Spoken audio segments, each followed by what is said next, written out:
you can count on. This is 12 News Now at 10 on Fox Providence. Well, wind gusts in some locations as high as 70 miles per hour. Those winds have come down a bit, but still getting some heavy rain. Still have the flood watch. All the details coming up.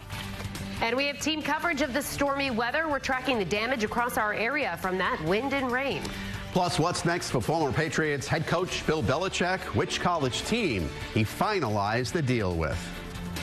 But we begin tonight with that pinpoint weather alert. While the strongest wind gusts have ended, we're still in a flood watch.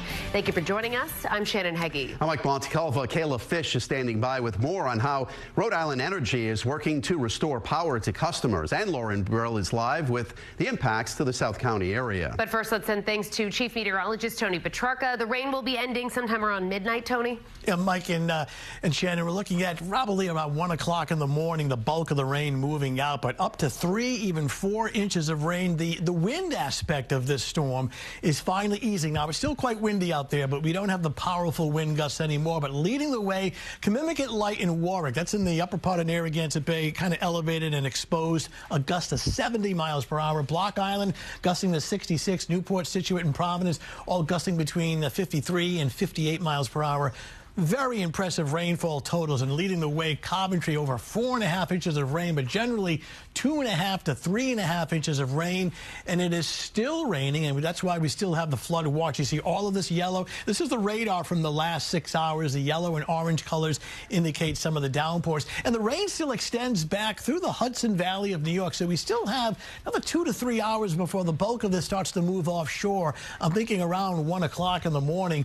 In the meantime, some rainfall totals. Other locations, Providence now over 4.3. That includes Smithfield, 3.5. Now, we do have a river flood warning for the Patuxent River in Cranston and the Wood River in Hope Valley. Both of those rivers anticipated to have minor flooding only, but we'll watch the situation closely as the flood watch for the areas in green remains in effect. And there are the 2 river flood warnings for overnight and into early tomorrow morning. Speaking of tomorrow morning, it's back to sunshine, gusty, dry, and colder, but otherwise a much better day. Temperatures starting off in the 30s. Kayla Fish in Warwick. And Kayla, no surprise with gusts 50, 60, even 70 miles per hour. We did have some widespread outages and some tree and power line damage.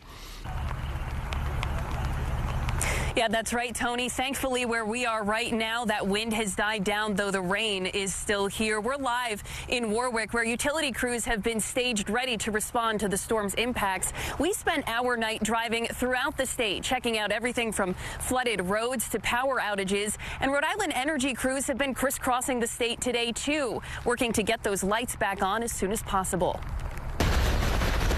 A spring-like storm in mid-December, pummeling the region with bands of rain and gusty winds. We spotted scenes like this one in East Providence all over. Roads flooded with inches of water. In Cranston, spots that typically flood once again inundated, like Fletcher Ave, which was closed down. We spotted a vehicle stuck in water up to its bumper. On Wilbur Ave, crews tell us this car got stuck in the flooded roadway too. The water receded, but the vehicle remained. On Route 37, police blocked the ramp leading to Route 2 because of flooding.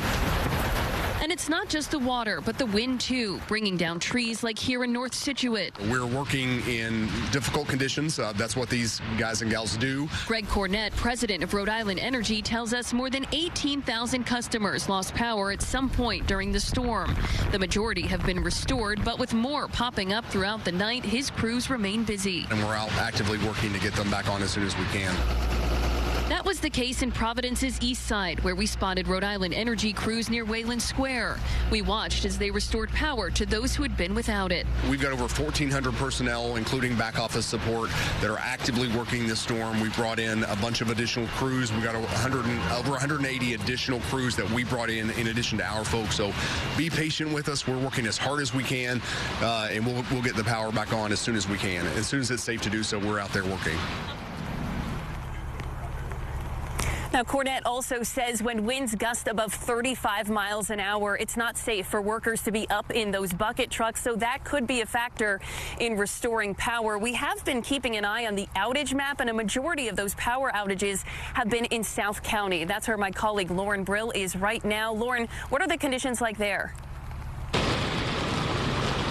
Yeah, Kayla, well, the rain is still coming down here, and as you can see, it's very windy here in Narragansett. Now, we've seen the waves kind of dying down here, but we've driven all through South County where we've seen many communities that lost power. Wednesday's storm brought rain and strong wind gusts to South County. Driving through Hopkinton this evening, we saw the aftermath. This is Tomaquag Road in Ashaway, where tree crews were working to get these branches out of the power lines. Rhode Island Energy on scene too. They tell me this whole road lost power. Right off this street, we saw crews working to restore electricity on Woodville Road. According to our outage database, over 3,000 Rhode Island Energy customers are without power, with over 1,000 Washington County residents impacted. Driving through the area, we saw multiple wires down, debris from the trees scattered across the road. Heavy rain picking up at times, making the road slick and visibility difficult. Now, the Rhode Island Turnpike and Bridge Authority has lifted restrictions on their bridges, but the roads are still slick out here, and they're asking drivers to be careful if they're planning on heading out tonight. Live in Narragansett, Lauren Brill, 12 News. Lauren, thank you. And with messy weather comes bumps in the road for air travel. According to our flight tracker, several flights had to be diverted to other airports. At least one flight coming into TF Green from New Jersey tonight has been delayed. If you or a loved one has plans to travel, you can check for delays and cancellations on your flight on WPRI.com. Now would be a great time to download the Pinpoint Weather 12 app. You can get updates sent to your phone when conditions change and access the latest forecasts wherever and whenever you go. And be sure to check in with TJ in the morning for your updated forecast. Our morning team has you covered on the latest conditions and impacts from the storm starting at 4:30. We are working some breaking news. Let's give you a live look here at the roads in West Greenwich. This is on Route 95 at exit 19 near Hopkins Hill Road, where there appears to be a crash. You can see the flashing police lights through the rain there. It's unclear if there are any injuries. We are working to find out more information. Today marks 1 year since the westbound Washington Bridge closed down, and after 365 days, some local small businesses are still blaming the bridge for lost business. Today we spoke with Stephen Costa, the owner of Rose's Tavern on Waterman Avenue in East Providence. He's encouraging everyone to support local. The grants helped us a little bit, but it was a little touch of what we've lost, and we'll never regain that. We're going to be dealing with this for a while, so please come in and see us and become a part of our family. Meantime, state officials have selected 2 finalists to complete the contract to build the replacement westbound side of the bridge.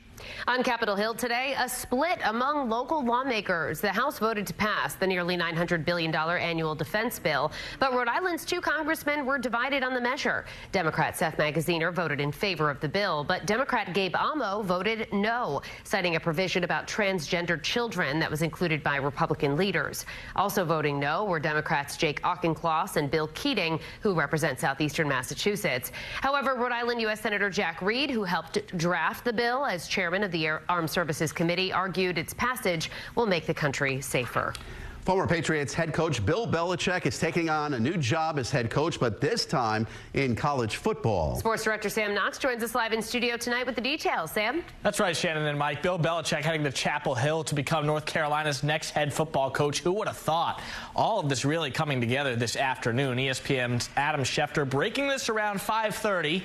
Now that the prospect of this happening was causing lots of buzz over the last few days, rightfully so. 6-time Super Bowl champion Belichick heading to the college football level. Belichick released a statement earlier this evening saying, quote, "I am excited for the opportunity at UNC, Chapel Hill. I grew up around college football with my dad and treasured those times. I have always wanted to coach in college, and now I look forward to building the football program in Chapel Hill." Here's what some players had to say in Foxborough today on the news.